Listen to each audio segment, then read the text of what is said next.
Hi, welcome to We're Probably Not Okay. I'm your host, David Musgrave. I'm proud to introduce a very special guest today. We are unfortunately lacking your very best friend, Ryan Brown, and the Shepherd of the Forest, Brandon Full. They couldn't be here today, so you're stuck with just me, and I am a lot more awkward without my co-host, but we'll get through it. So my guest today sings and plays guitar in a band called Francie Moon. She drums for Gustaf. She's a certified hypnotherapist, and she's the host of a brand new podcast, What It Takes to Be a Rock Star. Welcome to the show, Melissa, and I'm gonna pronounce your last name slowly, Lucciola. Yeah, okay. You did it. Wow, first person.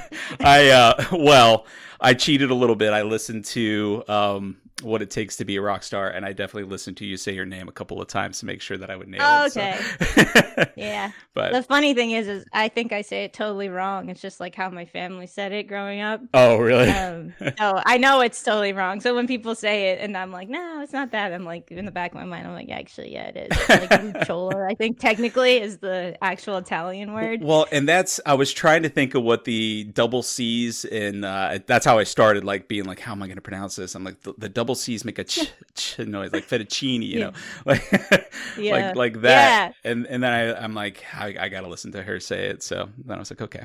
It's so wrong. It's so embarrassing. I'm like, what's my name? But it's just weird. It's like, that's how my family said it, like growing up. One side of my family, I actually went to another side of my family's wedding, and it was like another form of it. It was like an in-between. It was like Lucciola, and I was like, what?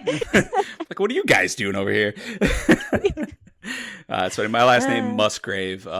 It seems like it would be very simple, but I've had everything from Musgrave to like people like try to put some European funk on it, and I'm like, nah, it's an old English Welsh name. It's what you see is what you get. It's right there on the tin. So people manage to mess up any word. I've learned this because of band names. Yeah. Oh, no matter what. Do people mess up Gustaf a lot? They do Gustav with a V. My own mother does that. And then they do Frankie Moon, Frankie Mooney, Francine Mooney, you know. Oh, and then, it's funny though, Gustaf was recently on tour with the New Pornographers, and I brought that up. I was like, every band name gets messed up sometimes. And they were like, not with us. It's the only band I met that like doesn't have their band name messed up. That's so true. I was actually on a meeting with all my bosses, and their bosses were on this call, and they start going around like, hey, what are you guys doing, this weekend? And I'm like, well, I'm going to go see a concert. And everyone's like, oh, what show? And I'm like, now I know none of you know this band, and let me just preface this. It's not illicit. It's not inappropriate. I'm going to go see the New Pornographers. And it was just silence on the call. I was like, okay. That's how it was. Like, I remember, like, I used to burn CDs, and I had the New Pornographers like CDs in my car, and so I'd drive my mom around and stuff, and she'd like look through my CDs and get to the New Pornographers and be like, "What is this, David?" Yeah. I'm like, "Pop it in, Mom. Let's listen to it." Yeah, they are honestly like the most wholesome people on the planet too. They seem like they really are. Yeah. And I mean this with like as much utmost respect for them as I can possibly muster, because I've loved them for a very, very long time. It was kind of like going and watching my uncle and aunt jam out when like I went and saw them, in like the best way possible. Like it just felt good. Yeah, it was cozy. Yeah, you're like, these are the most awesome uncles and aunts ever. Yeah. No, I really do have a lot of respect for them. They're really cool. So how was touring with them? That's one of the questions I was gonna kind of get into later. And by the way, now that it's just you and I, this is probably gonna be much more conversational. I sent you a production sheet that is probably gonna get thrown out the window a little bit. I do want to hit some points on those questions, sure. But I did want to ask how touring with them was, and obviously a big name, and not to demean your own accomplishments, because I think, from researching you guys, right off the bat, you were a band to watch, and won awards, and seem to have done really well and continue to do so. But was there a certain level of nervousness in touring with a band like them? And maybe you can share with like other bands that you've toured with as well. This being a mental health podcast, that's kind of why I'm trying to bring it back to. Was there any kind of stage performance fright or anything like that when you're around people like that? Not so much on that tour. They were just honestly so welcoming. The second we met them, they were like, "Hey," like so sweet and so kind. And one of my favorite things about most musicians is they're just like very welcoming. Like no matter what level, it's just like it's a big like musician to musician feeling. It's like no matter who's killing it and someone else who's not doing as well, it's like you're always kind of equal somehow. It feels like even like there's definitely people like that I would be free, like if like Neil Young or something, I would like just I don't even know how I would feel. But I think with Gustaf, I've been in that band since 2019, and we've been doing pretty big tour, like opening tours since 2021. We've opened for Idols, like right out of the pandemic, or not out of the pandemic, but when things were starting to open up. And that was very nerve-wracking in a lot of ways, but I think that also set the like bar for, it was like huge shows, bigger than the ones that we were doing with the new Pornographers. So it was the levels, they kind of changed depending on, like sometimes you like on those Idol shows, for example, John the drummer, I remember he was like, "Oh yeah, doing small shows like these are easy," but to us it was like the biggest shows of all time. It was to this day like some of the biggest shows, and I was like, these are small shows to you, but they just got off playing Glastonbury Festival for like 50,000 people, so playing for like 5,000 people, they're very, like, oh yeah, whatever. Like it's like not like a throwaway, but they're kind of like, yeah, this is like the easiest thing ever. And I was like shaking in the back, like, because I do occasionally I don't want to call it like nervous or stage fright or anything like that. It's just, to me, it's like adrenaline, like pure adrenaline. And I use that adrenaline. I actually love getting that adrenaline. And when I don't have it, it worries me because I think I'm like, what's wrong with me? Yeah. Why am I not into this? Because I use that energy to kind of leverage for, the playing and to get through the set. Like it's kind of like fuel for me. Gotcha. So that's interesting because I am not musically talented. I've never played an instrument. I was in choir, that was about my, as close as I got to performing in front of other people. And I mean, I even get nervous. This is a little hobby podcast that I do. I even get nervous. Like before you came in and said hi, I started getting that like feeling. And sometimes to me, it almost feels like if I was doing something a lot bigger, that would make me even more awkward and kind of shut me down a little bit. So it's interesting that you can tap into it and use that adrenaline like to fuel what you do, because to me it almost feels like it would do the opposite to me. But I guess maybe. Well, it is. Yeah, it's different speaking and playing too. I gotta say, like I have a much harder time doing like speeches than I do playing, because with the music at least you have noise to cover and movement to cover if you're shaky or something. That's like, true. Yeah. Yeah. So to me, it's like, oh, this like secret blanket. And like, I definitely, when I was younger, I was like shaky paper girl, doing a speech or. Oh my goodness, in college, like before I had to get up and, do a presentation, I would just be internally, like I remember one time I told my best friend, like I thought all the blood from my body like just went into my organs, and like I looked down, my hand was like a corpse. Oh man. And then I had to get up and talk, and like you just have no blood in your brain, in that moment. Yeah, absolutely. I know that feeling. That's funny. Yeah, but I did, honestly, I know we might get into this a little later, but I did do hypnotherapy for stage fright. Oh really? And it did help like a lot. Oh. It was awesome. And then the next show, because sometimes I talk between songs sometimes, and the next show everyone was like, what was up with you tonight? You were just going at it, like just rolling off the tongue. Like I was like, my brain had blood in it. Yeah. That's awesome. That's really cool. Yeah. Yeah, I definitely want to talk about that a little bit more because I want to figure out how you kind of came across that, and want you to speak to what led up to that from what I was reading on your website. So, but yeah, but before we get into that, I guess kind of, well, I have a question with what we were talking about. So, do you find that you get a little more stage fright when you're performing with Francie Moon as opposed to Gustaf? Since you have to, you're frontlining a little bit more, you're singing, so it's not just noises you're making with an instrument. You're actually, you are being heard. Do you find that to be a little more nerve-wracking? Occasionally, but I have like way more years under my belt with Francie Moon, so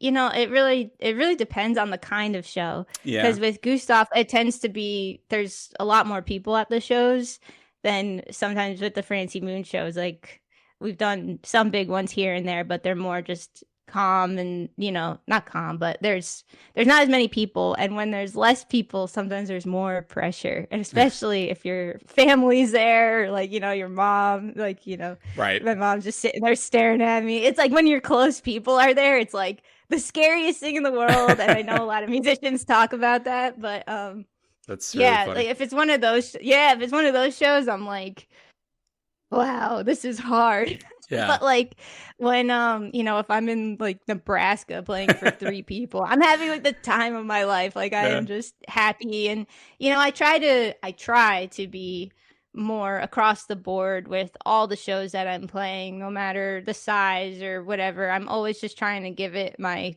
absolute best, and I don't care if there's 3 people there, if there's thousands or whatever. Like I try to play the same way either way, because for me it's like I have fun playing. That's the experience. I'm trying to have the experience I want to have with the music too, not just like because I've seen some bands be like a little grumpy when there's only like a few people and they're just mad about it, and I'm like, just have fun, just play, Yeah, that's when you kind of have to remember why you do it to begin with, and that it's for you as much as it is for somebody else. I get that. That makes sense. Yeah. So let's talk about that a little bit, actually, because I think it probably takes a pretty special person to want to be a musician and a performer. So I said that about feeling like I would probably break down and have stage fright, but I also do like being the center of attention. I am the youngest child. I have 2 older sisters, and so I kind of was always being the clown for them, to get whatever attention I could. And I think that really has led into my personality as an adult.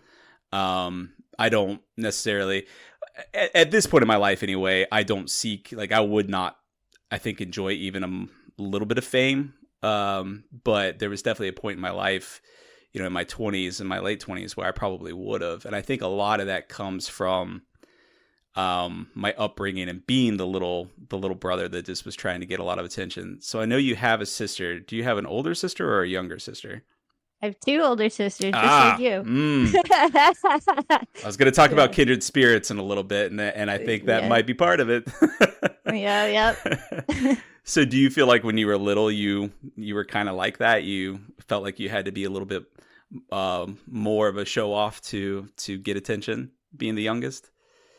You know what? My situation is a little weird because my 2 older sisters, they were just so sweet to me that they would kind of fight to hang out with the little Melissa, and so like I felt like I was super spoiled with attention.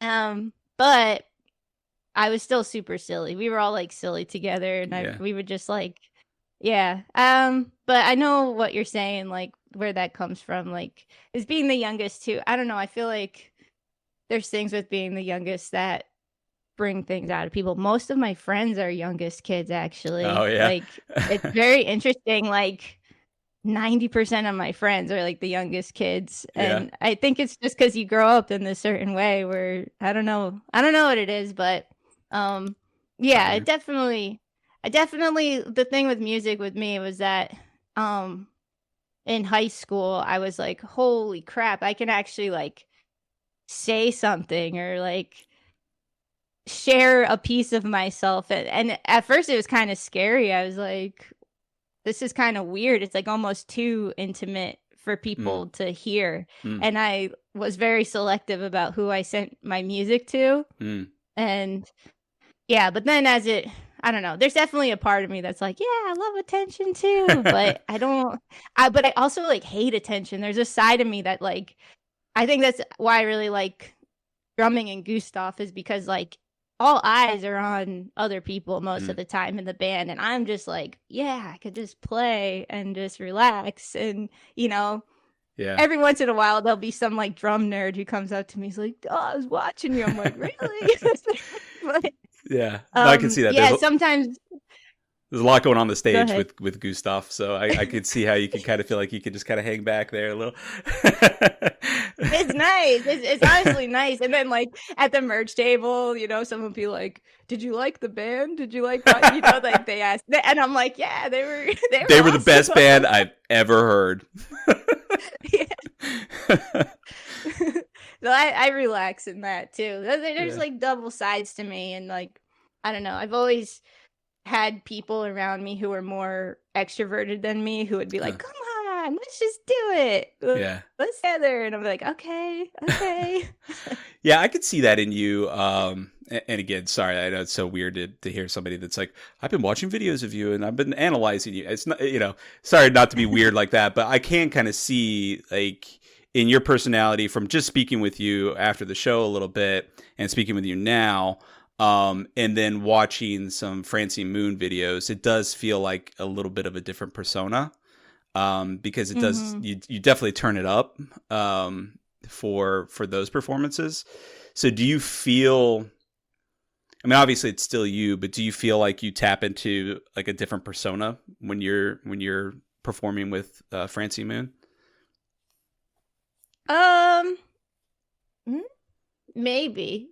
You think I tap I put it up with Francie Moon? Is that what you're saying? Yeah, based it on what you've feels seen? based on what I've seen, which is Yeah. granted limited and take it with a grain of salt, but yeah, in watching videos and performances, I feel like, and again, maybe it's just because I'm hearing your voice as well. So maybe I'm just reading into that a little bit more because obviously you have a ton of energy when you're drumming. You have to. But it feels like a different energy, I guess.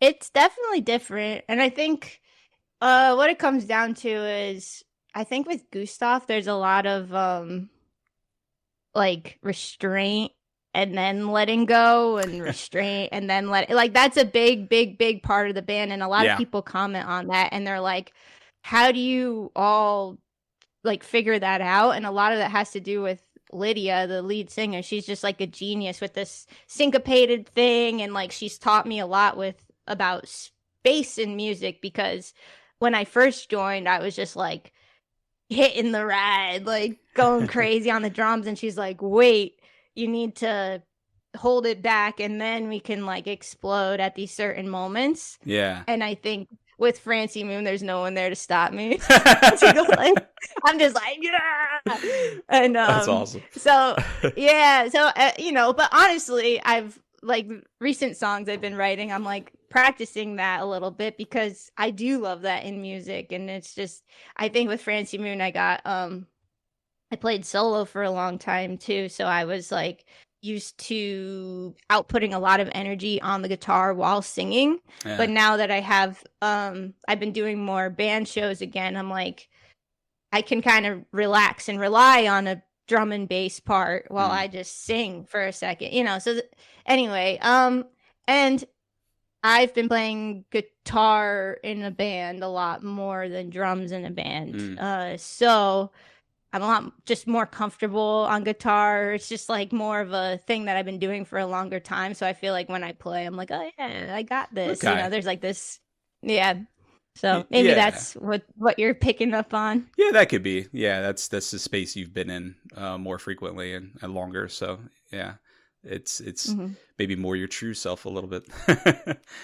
Yeah. I don't know. It's funny because the more I play drums, like the more comfortable I get on them. and the more I feel like I can, I don't just play the way I play in Gustaf. Like I'm in other bands I play drums into. Like sometimes I play in Teeter, which is the percussion and guitar player. Yeah. And in that band it's more like surf rock drums. And then I play in my boyfriend's band, Crusasis, and it's more like metal drums. And there's a lot of aspects to me and my friends' music. Even like if we have the same band and we switch it around, it's a different band. Like we're just so I feel like it's easy to package music or show one side of yourself, but there's like so many aspects that musicians have. And it's, I don't know, it's just fun to explore them all with the different bands. It's just like I don't know, it's just interesting to kind of test yourself like that too as a musician. Be like, oh, one day I'm a metal drummer, the next day I'm like a folk singer, Right. No, that is really cool. That was one thing, kind of looking into some of what you've worked on and how you've described your own music and stuff like that. I like that you say you can go from cinematic folk to psychedelic rock and just everything in between. And I think that's really cool that you don't really get tied down to one sound, and really just from seeing your band members around you and the other projects they're working on and stuff like that. It's really cool to see that you guys kind of branch out, but also kind of intermingle and everything like that as well. So that actually was one of the questions I was going to ask. So we might as well, it's a good segue into it, is touring. So the psychology of touring. You actually have mentioned that you've missed so many birthdays and celebrations and holidays, and I've gotta imagine there's a homesickness, or there for a while. I'm not sure what your situation is now, but there for a while you weren't even living anywhere permanently because it didn't make sense to pay rent because you were traveling so much. So does that take a toll on you psychologically to feel like you're just wanderlust? Definitely. Yeah, I think it would take a toll on anyone Oh. over a while. But weirdly enough too, there's like this part that just turns into the road person, where you just let it all go and you're like, whatever. And then that's one of the fun parts about touring is that you kind of forget you have a life. That and like a car that needs an oil change and like yeah, all this stuff, and it's really really nice. But then coming home is like it's like, oh, there's a lot there, or like, oh, I haven't seen my family in 4 months, and it's a lot of rekindling when you come home. Like it can be great on the road, and also you're growing your music, you're getting better at this instrument, you're getting closer with your bandmates and all this great stuff, you're seeing the world. And then but when you come home, you're like, oh yeah, my other life is here too, and you have to kind of rebuild. And that was what was really really hard when I didn't have a place to live. It was like, not only was I just coming home, it's like I had to find a place to crash for like 2 weeks between tours, and I had to store my stuff in different places. And it's like, it was a lot, but it was also, it was like way less stress than if I was just paying for the place, for months and months. Cause so yeah, that's I hope that answers your question. Yeah, no, it does. It absolutely does. And it almost feels like coming back, you're doing so much planning and making sure that you're getting to where you need to be and your stuff's getting where you need to be when you're on the road. And then it's like coming back home and you're still doing that, but not for shows. You're still just, so it's almost like there's no respite from that go go go go go go go mentality. So I'm sure that eventually tires one out. Yeah. There's a lot of like, I don't know. Oh, I have 3 weeks here. Okay, book your doctor's appointments. Like, and also it's like for a while, and still kind of, it's like we weren't making enough to like not work when you come home. So you have to like come home, find a job, and then like you're working and booking your doctor's appointment. It's like your life is like so condensed into these few weeks, and then you have to like see your friends and like take a walk outside and like cook again. You have to cook meals, and it's just regular life just takes a lot of effort, and I feel like people don't talk about that enough. Like just Yeah. waking up, eating breakfast, exercising that day, and then just being a human is like it could be like 5 hours of your day somehow. Yeah. And Yeah. like No, to seriously. do that. Yeah, and yeah. So, yeah, sometimes I land like since I got a place to live though now, me and my boyfriend, it's been a lot easier Mm, landing mm. because it's like, oh wow, my bed. Because everyone always used to say, "Oh, I can't wait to be in my bed tomorrow," and I was just like, "Where is it?" And now I have like a place to land. It's like so nice. I think I literally cried when I came home on this last tour because I was gone for like 6 weeks, and I Mm. just sat on my bed and was just like, "Yeah," it's like so nice. It's Oh, so that's awesome. nice. That's really cool. Yeah. That is interesting, though. I guess I didn't really think about it. Why would I? I've not really lived it, but you have to live these little pockets of reality in between that are super condensed little pockets of reality. That's a really interesting way to put it. And I don't think I've ever really heard anyone talk about that before. So that is interesting. Yeah, um, my middle sister is a teacher. And then the other day she was like, "Oh, you're between the tours is kind of like my summer off." And I was like, "Yes." Now we got it. yep. Yeah, that's a good way to put it. I'm not going to ask you to talk trash about any of your band members, but I also we're human, and humans tend to get a little cranky when they're around people for extended periods of time in unusual situations. And I got to imagine touring is also something that can start to wear on one's nerves. Do you find that being around your bandmates and stuff eventually gets to the point where you're like, okay, I need a little bit of space now? Yeah, sometimes after about a month, I feel like it's like, okay, if we don't have like some days off here and there. Um, the thing is, the more we tour, well, with Gustaf, the more touring we're doing, the bigger shows we're playing, and the bigger shows you play, the earlier you have to get there. The earlier you have to get there, the less you're sleeping the night before, and the less time you have to actually eat that day. It's Uh, really crazy. And there's bands, we're like in this weird in between where there's like you can either be in a van, but we're not big enough to have like a tour bus. Like that just seems like whoa for us. But that the tours we're doing kind of mimic the tours that people on tour buses are mm, doing now. mm, So like those people on the tour bus, they get to like go to sleep whenever they want, wake up at in the city that they're in, but we have to like go to sleep and then drive 8 hours to get to sound check at like 3 p.m. sometimes. It's yeah. like really insane. And it's like you got to leave at like 8 a.m. When do you eat? When do you sometimes it's like only 2 stops this time for peeing. Like it's like very crazy sometimes. Yeah. Um so yeah, I think anyone in those circumstances, like you do eventually get you can get grumpy. Luckily we're most of us aren't like we're mostly happy, Yeah. most of the time. Yeah. So that really, really, really helps because if everyone was grumpy all the time or just had like a general grump to them, I don't even know if I could do it Yeah. because it's like you need that person that's like after 4 hours of sleep, like good morning, and you're like, hey, this is hilarious, Yep. even though everything is hard. Yeah. Um, so yeah, but honestly, we've all learned to kind of uh figure out how to be around each other when we're grumpy and what each person needs. It's like, oh, so and so needs space. I need hugs. I'm like, I need a hug, and I'll tell someone, I'm like, please just give me a hug, and then I feel better. And or someone needs food. We're kind of just like toddlers sometimes. It's like, oh, you didn't get a nap. Okay, you're tired. So we've kind of learned. We've been on the road so much with each other that we've kind of learned what everyone needs. Yeah, that's cool. That's really cool. Yeah. You develop that relationship and know how to help each other and know when not to help each other, I guess. Yeah, yeah. That's cool.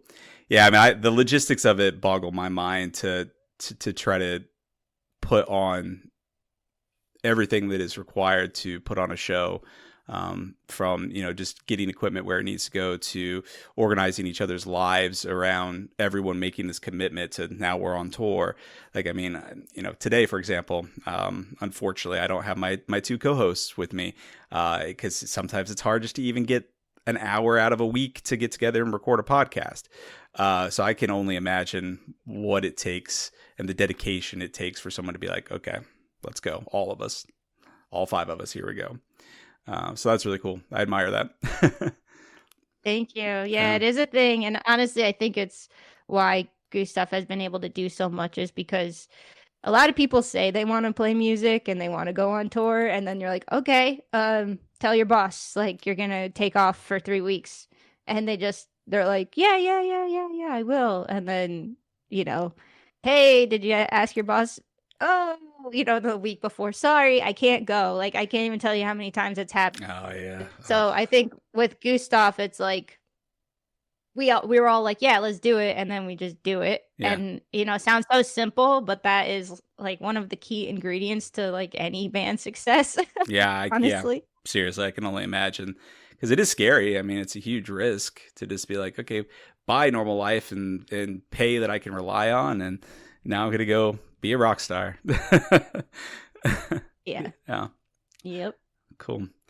All right. Well, I do want to make sure we take some time to talk about hypnotherapy, because it's my understanding from what I read on your website that you got a really bad infection that caused a period of pain for like pretty intense pain for about 5 months, I think you said. And again, I'm positive that alone has a huge toll on somebody mentally as well as physically, of course. But I want to hear you kind of, as much as you're comfortable with, talk about what that period of time felt like. As I imagine, it's got to feel like, oh, this is never going to end. And now I'm feeling desperate. I'm just constantly in pain. Like, what the heck? To how you found hypnotherapy, how you even thought about it, how it came into your life. Then to the point where it worked well enough for you to where you're like, now I'm going to get certified. And do it for other people. So if you could kind of tell me a little bit about that journey and the kind of some of the psychology that you went through during that time period. Yeah, sure. Ooh, yeah, it's a tough one to talk about, honestly, because it was like, much you're comfortable. It was no. I actually want to talk about it because it's important. But yeah, I had a bladder infection in 2020, and I was given a couple strong antibiotics, and it gave me the infection called c.diff. Have you ever heard of it? I don't think so. Yeah, it's really weird. It was like a thing that like old people would get in the hospital and would like kill old people, but no one really like talked about it much. But now I guess a lot of younger people are getting it because of like antibiotic resistance and stuff. Wow. Yeah. So hold on, sorry. I'm getting nervous. I'm sorry. No, it's okay. It was just, yeah, it's like, I hate even saying the word because it was just like such a hard time for me in my life. Like, basically, it's like a stomach bug. And I got it because of the antibiotic called clindamycin. It's like a really, really intense antibiotic that this doctor gave me for whatever reason. And yeah, sorry.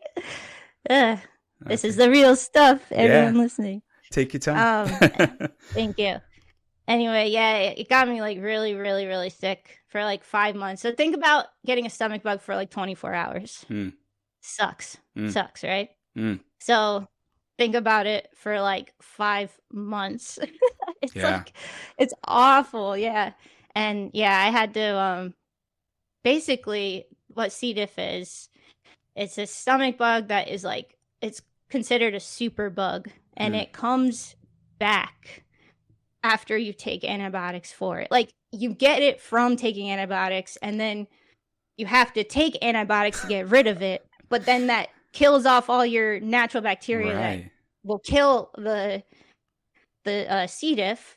So you're basically just killing your microbiome over and over again in hopes that it'll like fix you, but it's been getting smarter and smarter. It's like the super bacteria that's awful. That's gotten like super smart. Yeah, and it literally kills people. Like, it's really intense. And so I freaking got it somehow. I don't know. But the clindamycin, just warning everyone out there, that's just the reason why I'm bringing it up, is so people can hear that that is a huge risk with taking clindamycin.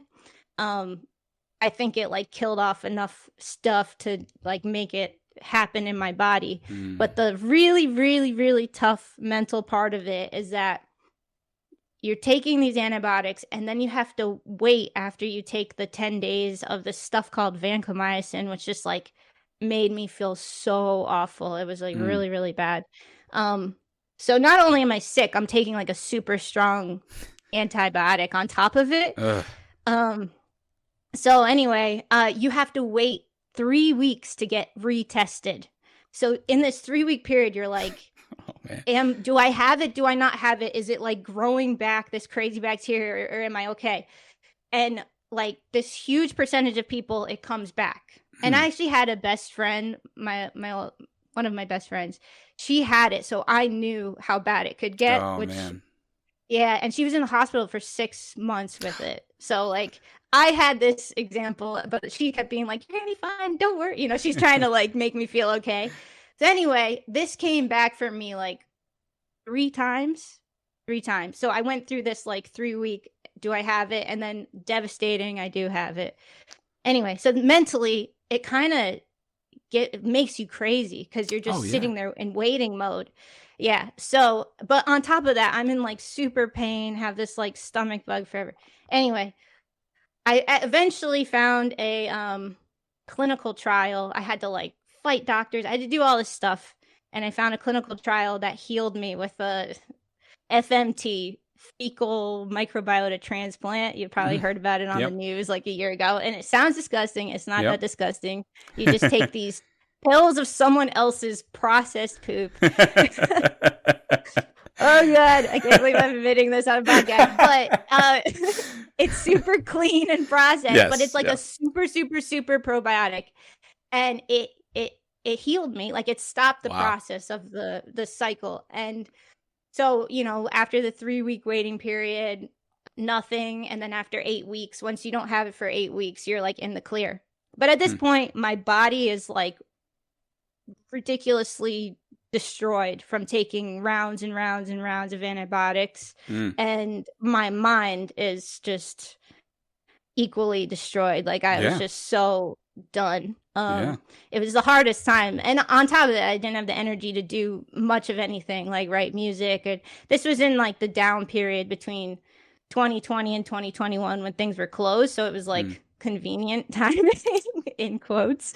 But yeah, oh my gosh, it was terrible. I was in terrible pain. And so when I got healed, I had to like, my body needed to just like rebuild itself. Yeah. But I was in awful pain. I like couldn't sleep.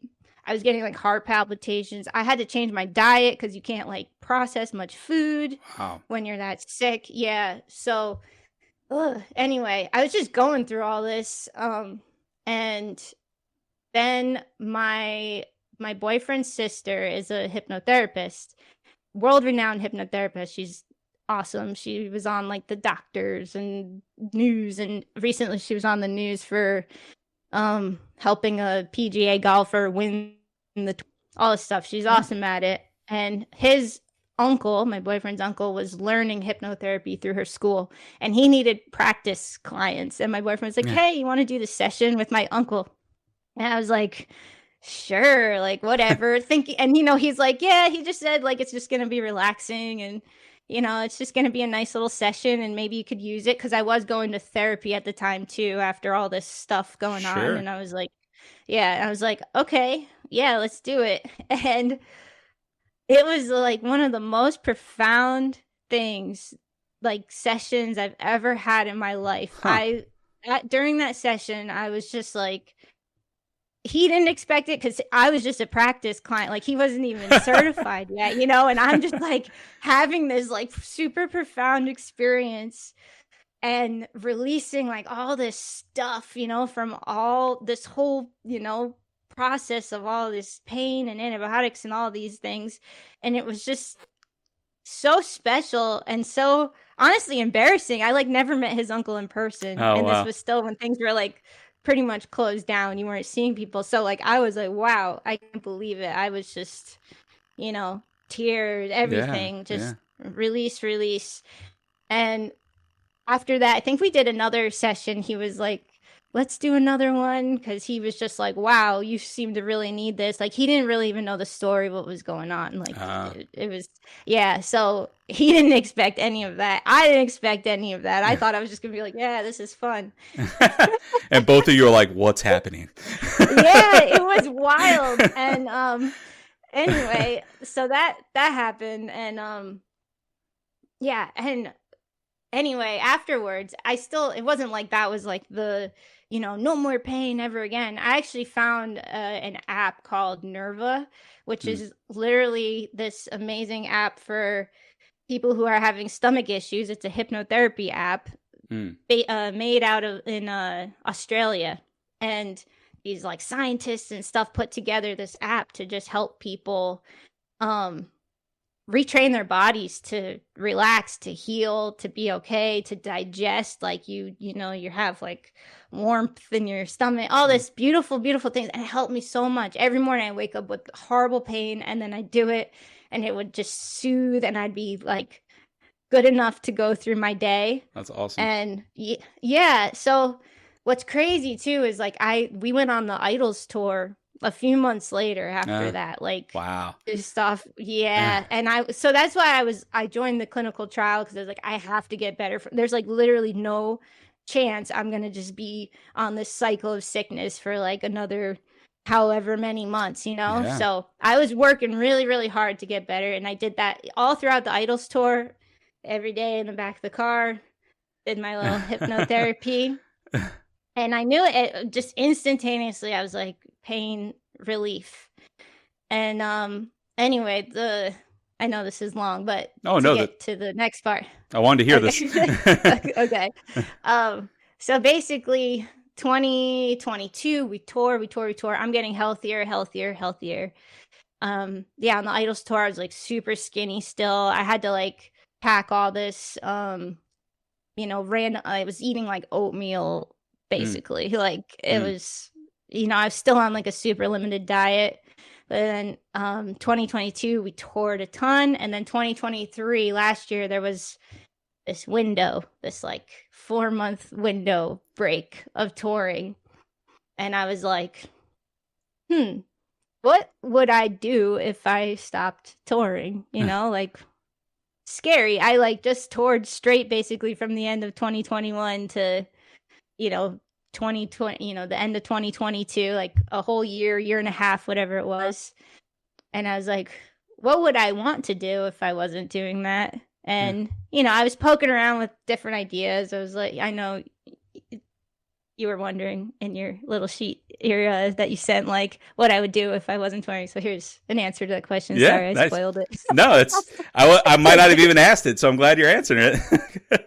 Okay, yeah, I was like, oh, maybe I could be like a bookkeeper, or maybe I could be. I really like numbers. It's a weird part about me that people don't expect. Yeah. I was like, maybe I could look into that. I started doing stuff like that. I was like, maybe I could.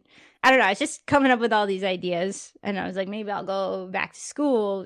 Just in case. I've never had a plan B in my entire life. I was like, just in case.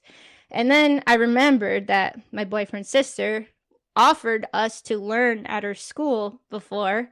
She was like, you could, in like 2020, I think she mentioned it. And it was way off my radar because that was before I even did the session. Yeah. And, I just started thinking about it more and more. And I was like, that is one thing in my life that has helped me so much. And it was so profound.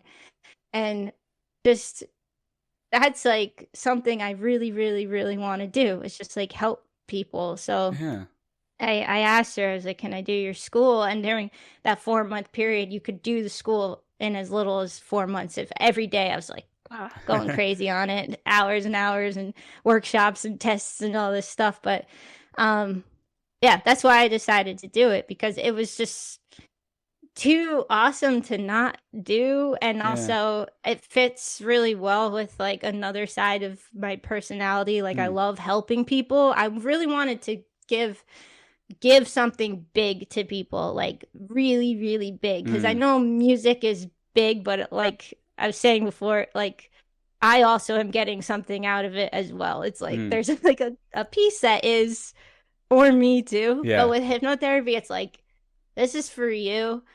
And it's like you're your own medicine in this really awesome way. Like, yeah, people, they know what they need. Like, and I just love showing them that part of themselves, and yeah, it's just so cool. So yeah, that's why I decided to do it. Yeah. And it works really well because it's like it works with my schedule. I can basically open my calendar whenever I'm home from tour. mm, You know, it's just something I could do two worlds at once, you know. yeah, yeah. No, I think that's beautiful. That's an awesome story. I like that it kind of just fell in your lap too. Like it was just an opportunity you had. It's not something you sought out. It kind of felt meant to be almost a little bit in that way. So that's really cool. Yeah. Yeah, thanks for listening to that whole story. Oh no, that's stuff like that is fascinating, and ultimately, this podcast is supposed to be about more stuff like that. And a lot of times we end up just talking about nerdy stuff and venting to one another.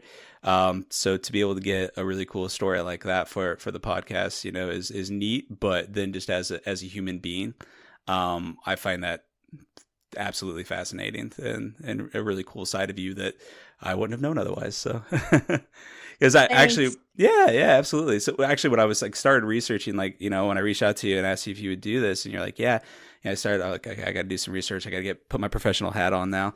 And I was like looking for your profiles, and I saw the hypno. I'm like, this can't be her. I'm like, no, that's her. I'm like, that's so interesting. Mm-hmm. So right away when I saw that, I'm like, I know we got to talk about that. But that was far more interesting the way that it happened to you than I was expecting. So thank you for sharing with that, especially since it was a little bit difficult for you. I really appreciate you sharing.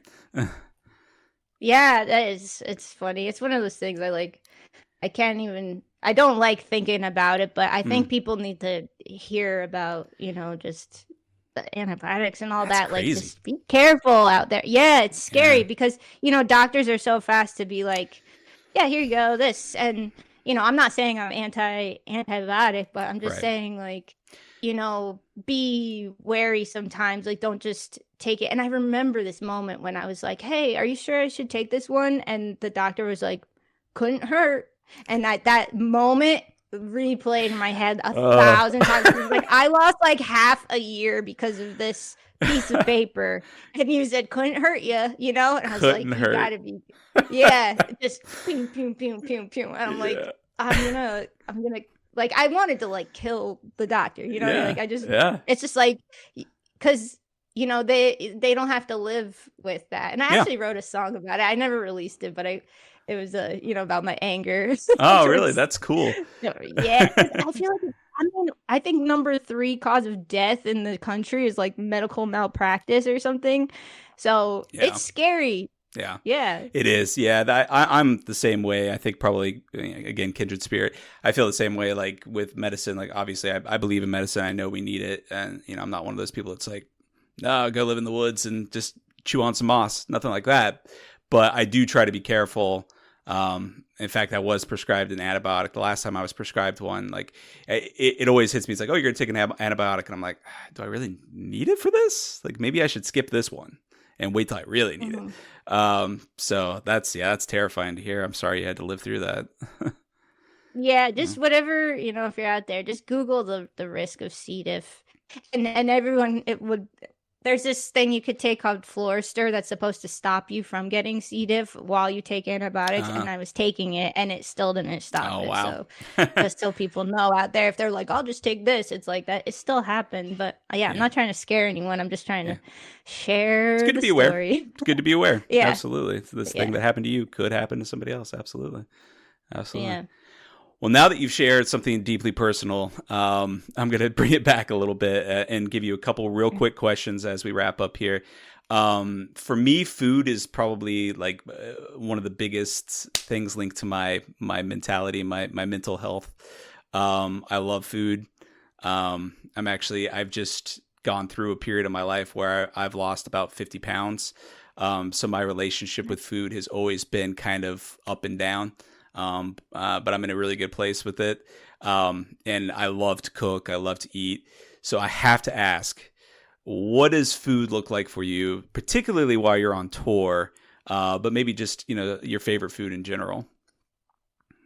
Oh my goodness. I have such a sweet tooth. That's been my life. Like, you know, I've existed off ice cream and cereal for many years when I was Heck yeah. younger. But I've grown up a little bit with that, and tour food uh with Gustav, honestly, we have time for about a meal a day. Mm. So we try to make it count, and we go to like, my favorite is pad thai. Love Ah. Thai food. Mhm. Yeah. And if not, I'm trying to get an acai bowl. That's linked to my mental health. Like on tour, it's like a chai latte or an acai bowl is like, I'm gonna be okay today. Nice. I like that. Yeah. And yeah, no, and then chocolate, dark chocolate, Mm. like 90%, if I have some of that, I'm like, it's good brain food, you My know. my wife and I were just talking about like 90% dark chocolate. I love the darker the better. So you really are a kindred spirit, especially in food as well. So I appreciate that. Awesome. Now you mentioned, and I'm such a dork. I actually listened to a podcast called The Empty Bowl, which is about cereal. It's supposed to be like this Nice. zen, like they whisper and they talk about cereal. It's just like, just shut your brain off for 30 minutes and we're going to talk about cereal. So I have to ask you, you mentioned cereal. What's your favorite cereal? Oh boy. I used to be obsessed with Cinnamon Life. Oh, it's on Like, top of my fridge right now. I like Cinnamon Life. I think that would be the number one. Oh Yeah. my gosh. I haven't had cereal in a long time though, Yeah. honestly. But if I were to buy a box today, it would be a box of Cinnamon Life. Yeah. I hadn't eaten it for a long, long time, but I've got a 2-year-old daughter, so it tends to be around now. But if I was going to guilty pleasure some cereal, it'd probably be Count Chocula. But I can't do that to my body anymore. I know. I But know. Yeah, I know. Cereal's so crazy. I can't believe the years. I like my family just be like, "Oh, we know where Melissa's been today," because there'd just be like a trail of cereal bowls and then like one like ice cream bowl. So embarrassing, but it's the hey, truth. I understand that mentality. So that's awesome. One last thing before we wrap up here. So one thing we do on the show is it's called Gray Matter Munchies. You probably saw on the sheet. It's basically our junk food. Well, not necessarily junk food. Sometimes we talk about intellectual things in this, but it's whatever media you've been consuming kind of for your mental health, whether it's like something you're trying to consume to better yourself, or if it is just like a junk food, like I just need to sit down and watch this or listen to this song or read this book, even if it's trashy, because it helps me and I need it. So, what media have you been consuming lately that would fall into that vein, one way or the other? Okay. Well, I told you I'm a numbers person before. So weirdly, and this is another embarrassing thing I'm sharing on this show, I've been like, I realized I needed to learn a lot more about like personal finances. Mm. So, but it was because of this crazy channel called Caleb Hammer. And don't watch it, anyone out there, please. But anyway, this like suggested video one day came up, and then it was like a girl who was very much like me, and he was like, you need to be saving this money in your emergency fund, and you're being so irresponsible. And then I was like, oh my gosh, like I'm this girl. So then I was like, oh, maybe I need to learn a thing or two. So I like kind of just obsessed over like finance stuff, channels, just learning as much as I could. And then yeah, I finally cracked the code. So the one that I would say that is kind of not that crazy is called it's Ramit Sathi's I Will Teach You to Be Rich, but it's like money for couples now is going to be called. And it's this guy who it's kind of like a therapy session, but for like couples with their money. It's Oh, like so interesting. fascinating. Yeah. And I think it's kind of why I started my podcast, because it's so open about like money and relationships. And I was like, man, bands need to be talking like this, Huh. because it's I want to include that in my podcast. Like, how are you affording this like insanely unaffordable thing? Like while making like no money, you know? So, yeah, I watched a lot of that this year. Embarrassingly, but yeah, I wouldn't call that one exactly junk food. And sometimes I listen to Diary of a CEO. Do you know that one? Mm-hmm. Yeah.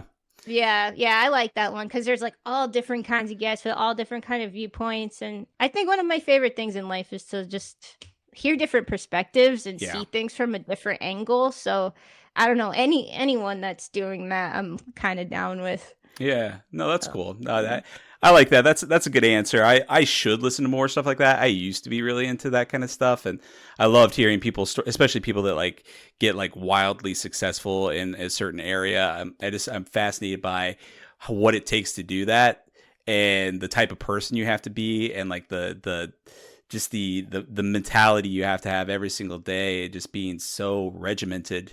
And being like, I'm just going to make this happen no matter what. I used to love listening to that kind of stuff, and I really haven't for a while. Maybe I should. Maybe I'll be more successful in life myself. What are you listening to? Can you share with me? Yeah. So what am I listening to right now? A lot of junk food. I listen to, I'm going through a period in my life where my wife and I are trying to move to Portugal. And what that's going to take is being very regimented and having the job lined up, money lined up. Like to get our D7 or D8 to move to Portugal is going to be very tough. So I've been working a lot. So by the time I'm done working and at the end of my day, I just need to melt my brain. So I listen to things like The Empty Bowl, which is that serial podcast that I told you about.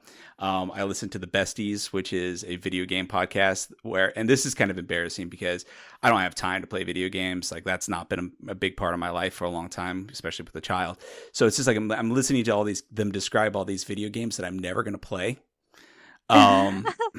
And I don't know if I'm just trying to live vicariously through them or something. But it's a lot of that kind of stuff. Nothing really bettering my life. So, and a lot of fun. I mean, the brain melt is good. I can include one more if you want. Yeah, please. Really hear the really, yeah. For my super brain melt, I weirdly or kind of like I need to fall asleep and I don't feel like listening to my brain talk to me right now.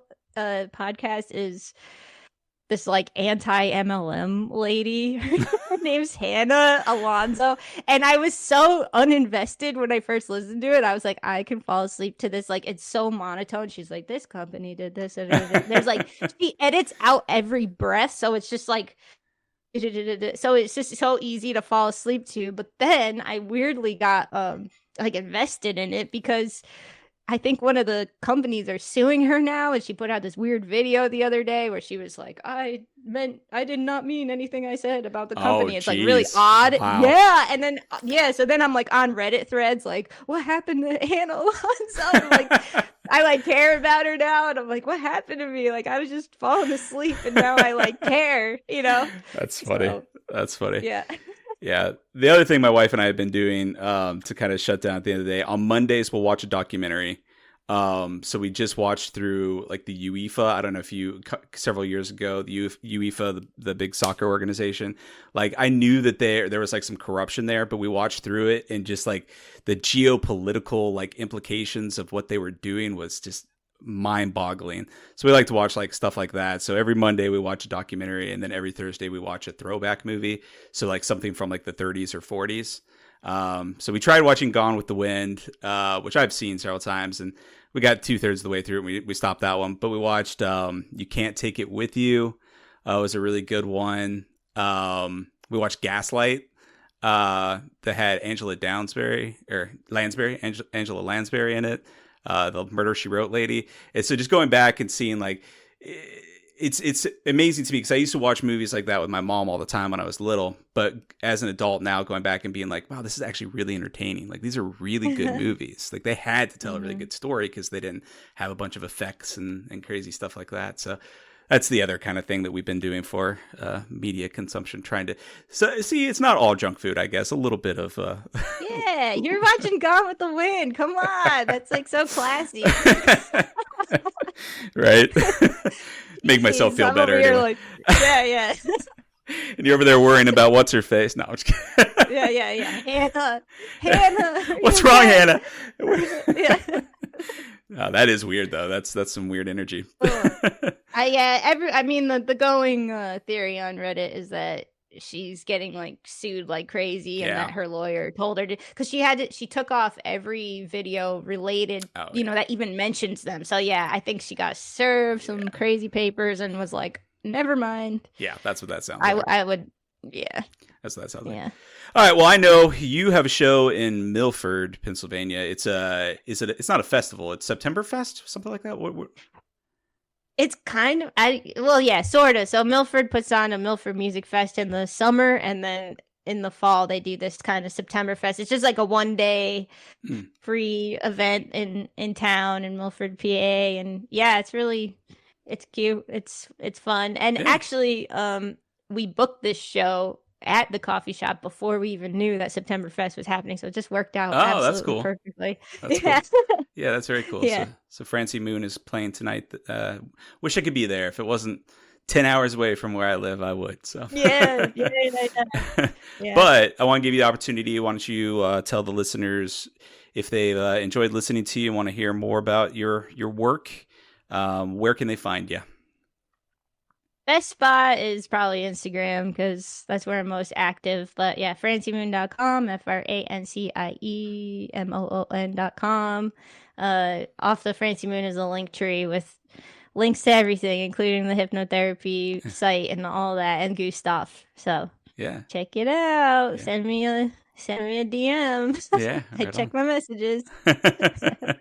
Yeah, I could attest. That's why we're sitting here. Yeah. That's awesome, and I really do appreciate it. By the way, thank you for taking time out of your schedule to sit down and talk with me and share and open up on some pretty personal and powerful stuff. I really, really appreciate it. It was a good conversation. Yeah, thanks for having me. Yeah, absolutely. Appreciate it too. Absolutely. Well, have a good show and a good life, and I'll talk to you later. Thank you. You too.